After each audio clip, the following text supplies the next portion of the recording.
Well, I hope we're back. And I hope all that stuff is stopped and gone and finished. And I hope we're clear. And welcome back, everybody. That's if everybody is back, of course. What a night this has been. This is absolutely crazy. Absolutely crazy. I don't know what's gone wrong with everything. Well, Nina, someone's going to have to tell me if the echo was there or the echo was not there. Because I haven't got a clue, to be honest. Um, but let's see. Let's have a go at this and see what happens. Oh. Hello. Now, this is something I for. You're still cutting out. I don't know what it is. It's done.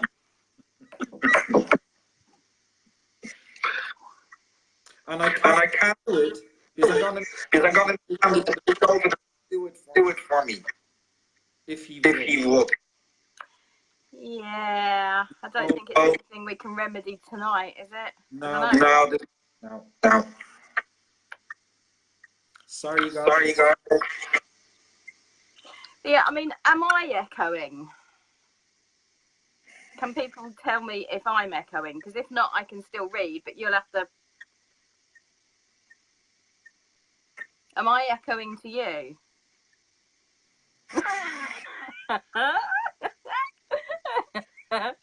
Okay. But am I echoing to the audience? Somebody speak. Right. Jennifer said I'm not echoing. So, I don't know. Rather than disappoint people and not have their poems this week, how about I just read and you zip it, zibbity. All right, we'll do that anyway. At least that way people won't have lost out, will they? So this is A Child's Secrets by Lola Myers. A child's secrets. Some are as simple as can be, like a secret little friend that only her eyes can see, or a secret little cubbyhole where all that's lost is found, and a secret song to sing when no one is around, or a secret someone shared, never to be heard, and a secret I once had in my closet, a wounded little bird. A child's secrets may be simple in the eyes of you and me, but a secret is truly the hardest thing to keep. A child can keep it safe inside till it's time to let it go.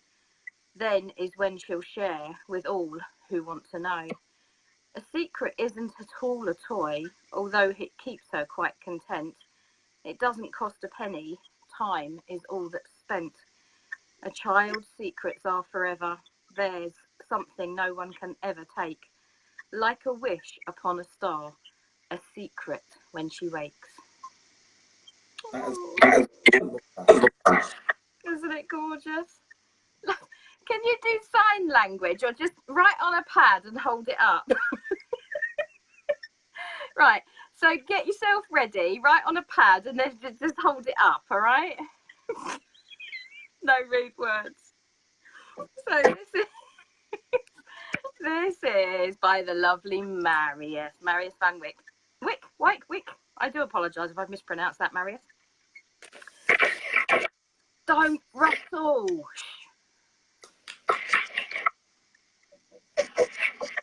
Mr. Cav. Stop rustling. Right, Marius.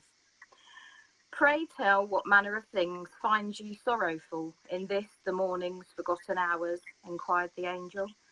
Of what I feel I shall speak not, for ears desire not to hearken to such misery, such tragedy, replied the mortal.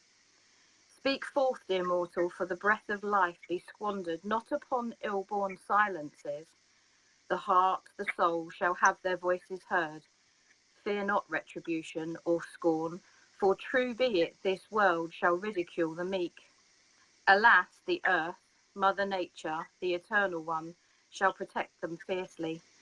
Love, it would seem, wants not of me, eluding me with conscious intent, Knowing this all too well, and being the fool I am known to be, yearn I with savage, defiant energy for it still. Revelations.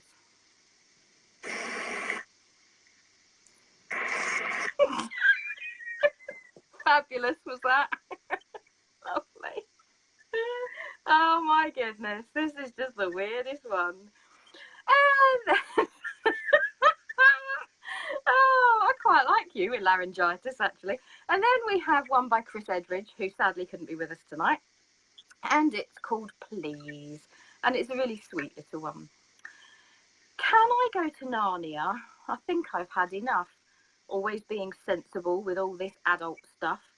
Let me be a child again. I wish my mum was here. Then I could sit in puddles and she could clip my ear. I want to climb a bong tree if it takes a year and a day. Say hello to the Piggywig if he has time to play. Let me see the Ning Nang Nong and have Spike around for tea. I could listen to him for hours, turn back time for me. I will never get to Narnia, of that I have no doubt. It's dark inside this wardrobe. My candle has gone out. Wonderful, lovely.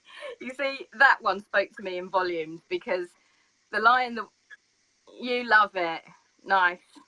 The Lion, the Witch and the Wardrobe was my absolute favourite story as a child. And Narnia is just, so as soon as I saw Narnia, that was it. I had to have that one. You too. Lovely. Oh, I'm liking this. I'm liking it. And then we have one from the lovely Jo Wiggins, who writes as Vashti Liberdine. And it's called The Depth of Darkness. Unsightly gashes mar a skin once smooth and tight. Bled dry of life, now it's an eerie shade of white. Marbled eyes sit dim where once a glisten shone, and their depth of which now shows all life has long gone. Limp are limbs which dance to tunes not heard by men, lay side by side in silence, free of pain and suffering. Coldness reaches to the very core of her gentle little frame. Alien to the touch, no, she will never feel the same. Yet in my heart she dances, and I see her pirouettes. On tippy toes she spins. No, I will never her forget.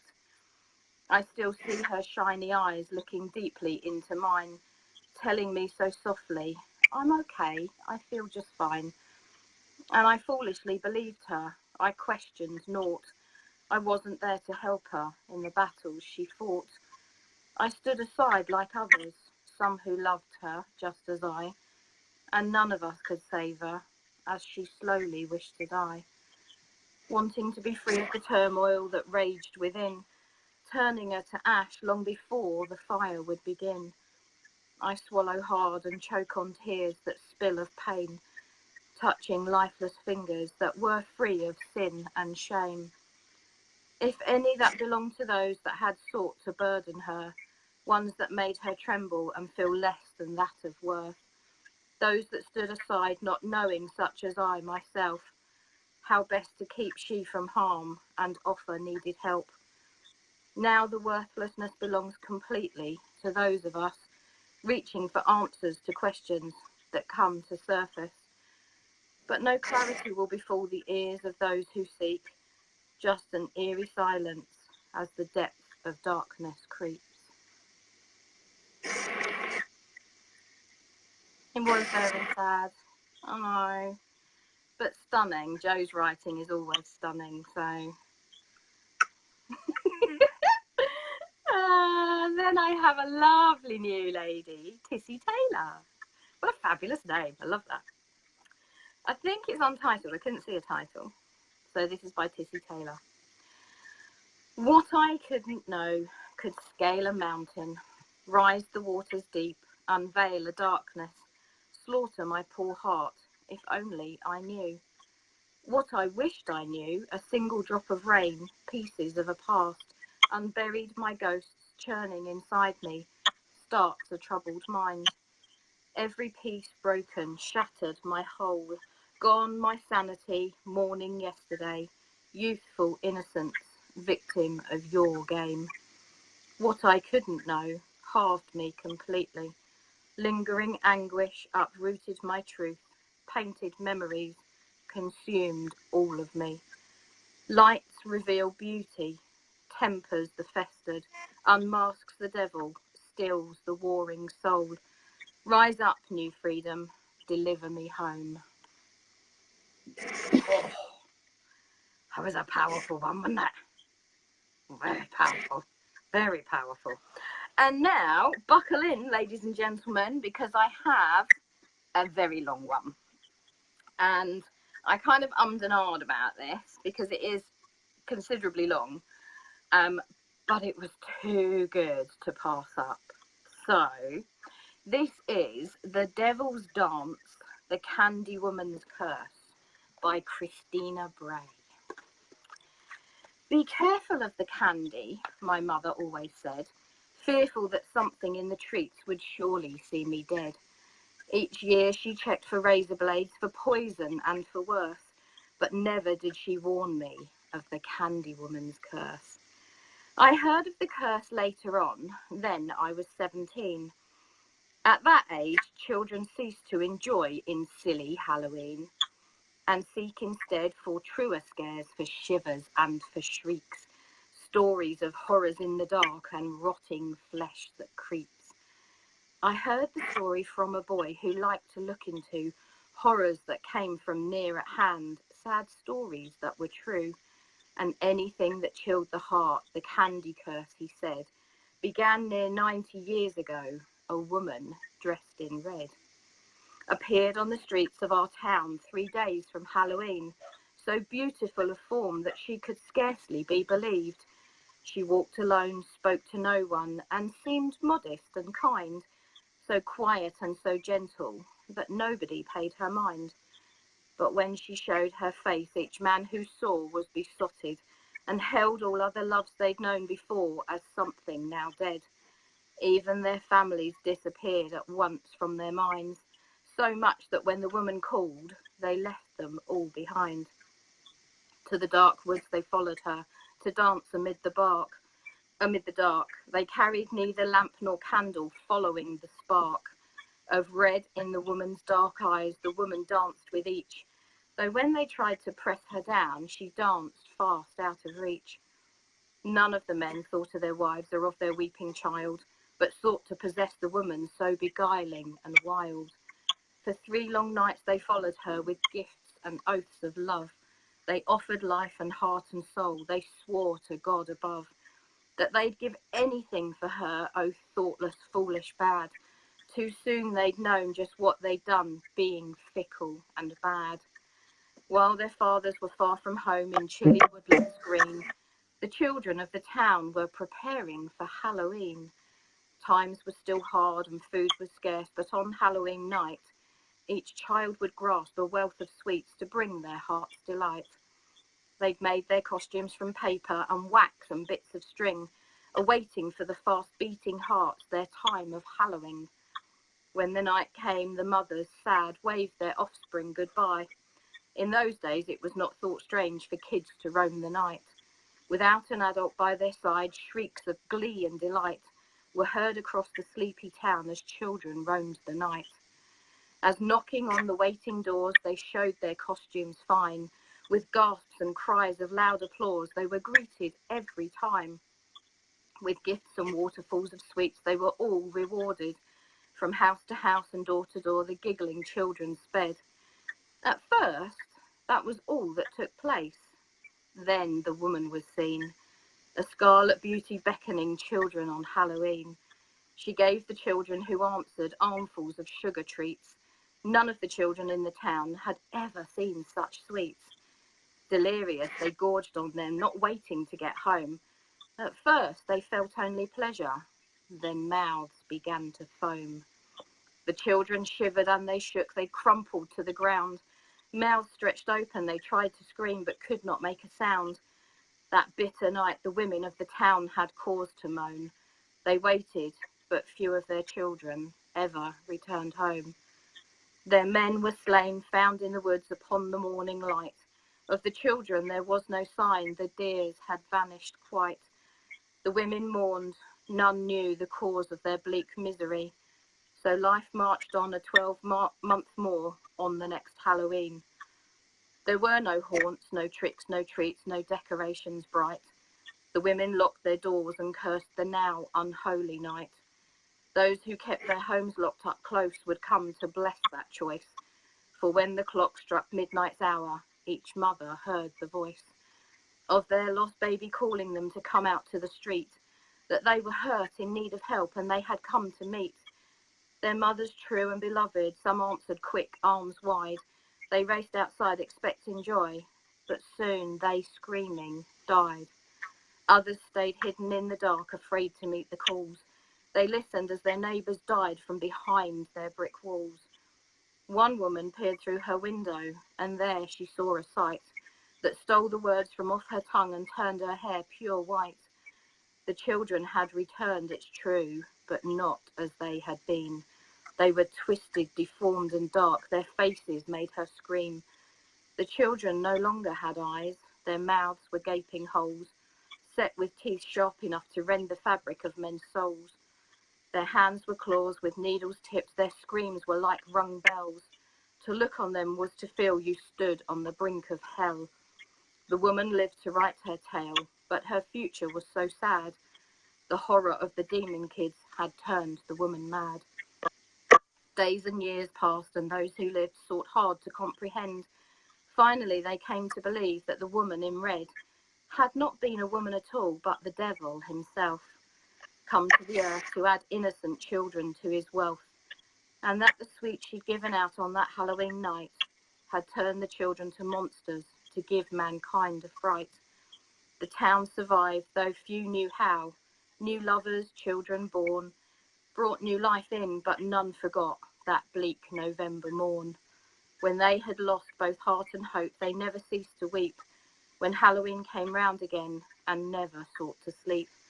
It was agreed between them all that nothing could be worse than the night when the devil had brought them all the candy curse. That was the tale my friend told me the next Halloween night. We decided on one last carouse, one final route of fright. We put our prepared costumes on and headed out to seek, along with the young and the wild, a treasure trove of sweets. Although the grinning pumpkins proved that it was Halloween, we no longer thought of the tale of when Satan was seen, until when on the edge of town we looked into the night, wondering if we should visit a house beyond the light. There, where the dark shadows began, stood a woman in red, a cruel smile upon her face. "I've sweets for you," she said.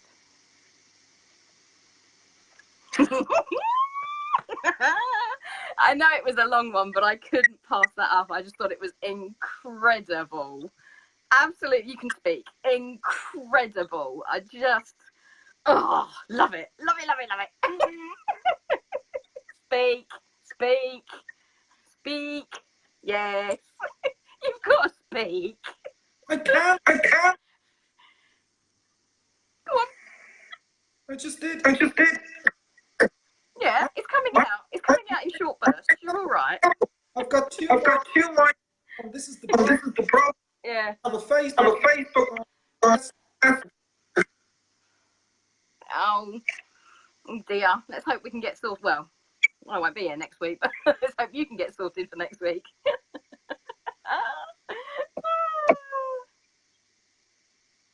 Are we done? I think we're done. Have you got mine? Oh, your reads. Oh yeah. Right. Hang on.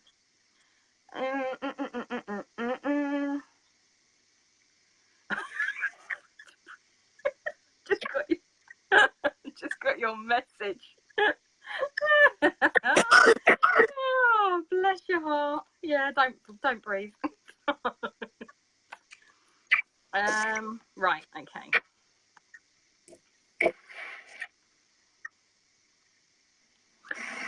Yes, I jolly well do. You want me to read them? The only thing I won't have is Alexandra's. Yeah? Okay. So this is called Riding the Crazy Train, Stopping for Passengers by Mandy Rigby. I'm the dealer, you're the buyer. What's the price for playing with fire? I sense your want, I know your smell. Jump on board, next stop is hell. Now's the time to step up the game, send the rush straight through your vein. Okay, sit back, relax, check your arms, they're full of tracks. Moving on to the femoral vein, a 5mm spike to rush your brain. Don't be afraid of the DVT, the NHS amputate for free. Sit back, enjoy the ride, you're about to lose your pride. You have given it to me, I ain't finished yet, you will see. Here I am, I've got the dirt, now I'm going to make you hurt. That's a real hard hitter, isn't it, that one? That, yeah, very, very, a lot of imagery in that one. Yeah, and I would imagine, well, hopefully, people don't relate to it, but I'm sure some people will do. And then we have one called Remembering Elliot by Lynn Elliot. If you had to choose between the future and the past, would you give up all your memories, or would you make them last? I have so many memories, some wretched, others sweet. They seem to run the gamut, but still they're incomplete. If I could erase my memories except the ones of you, I would gladly let them go. I only need a few. Oh love, how can this be? You've been gone so very long, but I still know the words to all of your love songs. Now my world's been whitewashed, the colours are all gone. Even though I know the words, I never sing love songs. Oh no, that's really sad. Oh no. Oh, and then we have one called Cliques or Cliches by Maxwell Ryder. Humans, we are either cliques or cliches, even both, I'm afraid. Yet we claim we are not the same, ignoring DNA chains, and only fight to protect our names as fierce individuals. We stand before our predecessors, the great greats with debilitated brains, living in contravention to our human stains. Our would-be brothers, sisters and cousins, all swallowed up or flushed down drains.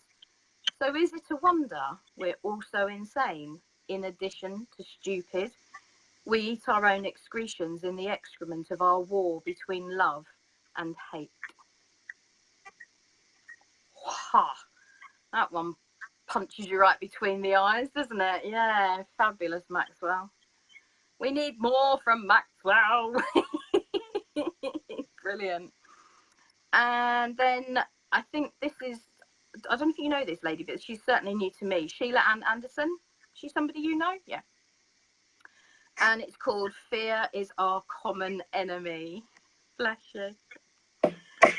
What is needed to be done needs to be done now. We cannot allow fear or the worry of what if to stop us. If we stand back and cower in fear, if we do not do what we need to do, who really knows how badly it can affect others and our future? We all need to rid ourselves of this mythical, maddening monster called fear that we allow to control us and our lives. It is harming us, scaring us, dividing us. It is like a poisonous seed. Once it is inserted inside our brains, we become ill and it blocks our minds from being open. Once it sprouts, people fear us as the seed grows.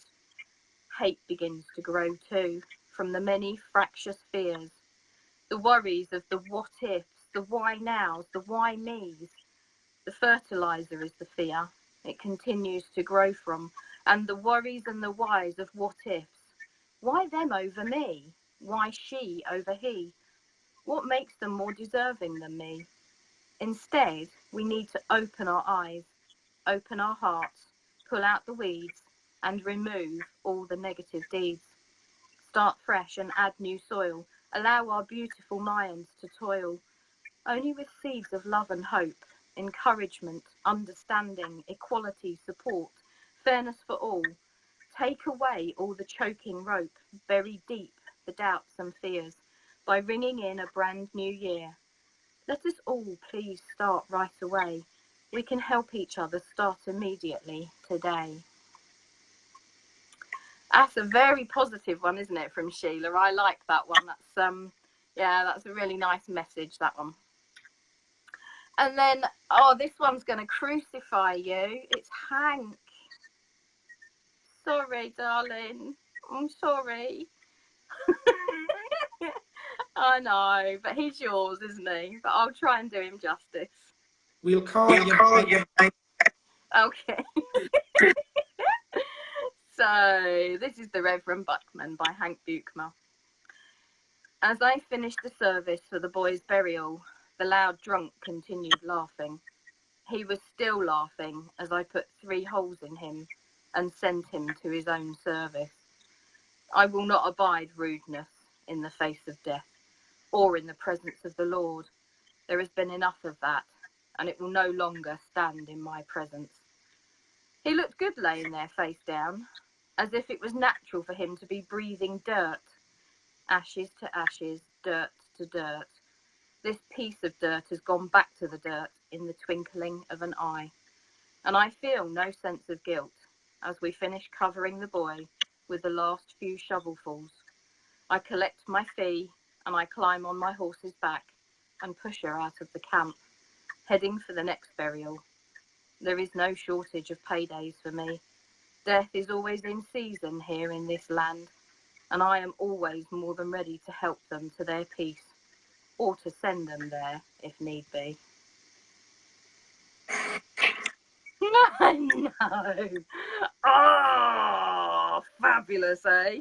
Fabulous. Absolutely. I think that's one of Hank's best, actually. That one really. Oh, yeah.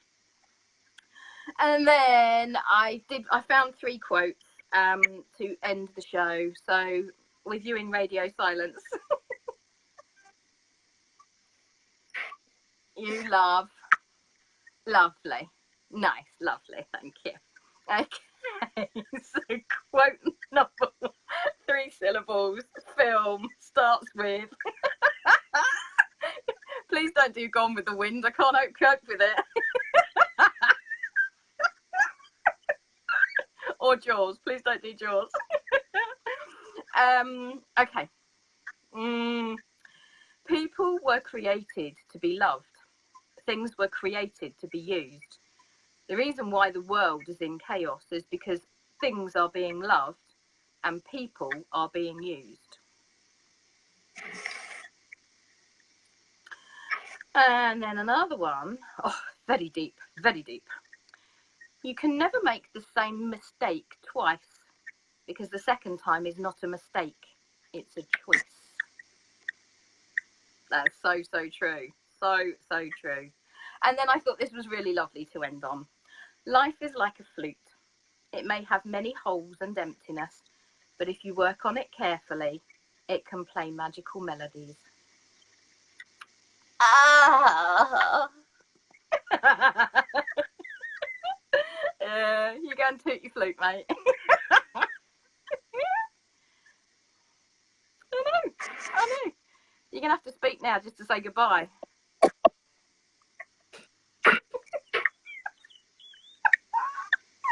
I don't know which I prefer. You speaking or you miming? Oh dear. Oh, thank God I'm off for the next few weeks. Maybe you'll have it sorted by the time I get back, eh? You reckon? Yeah? No? Okay, maybe.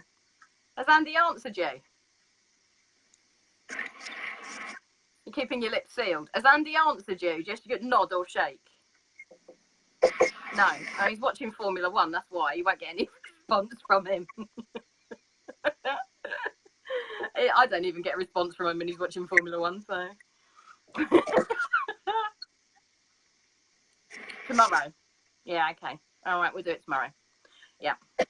All right, lovely. Well, thank you everybody for sticking with us. We apologise for the glitches, and yeah, hopefully we'll be back to normal next week. I won't be here, but the lovely Jennifer will be taking my place, and Myrna and Christine and Im there probably. Yeah.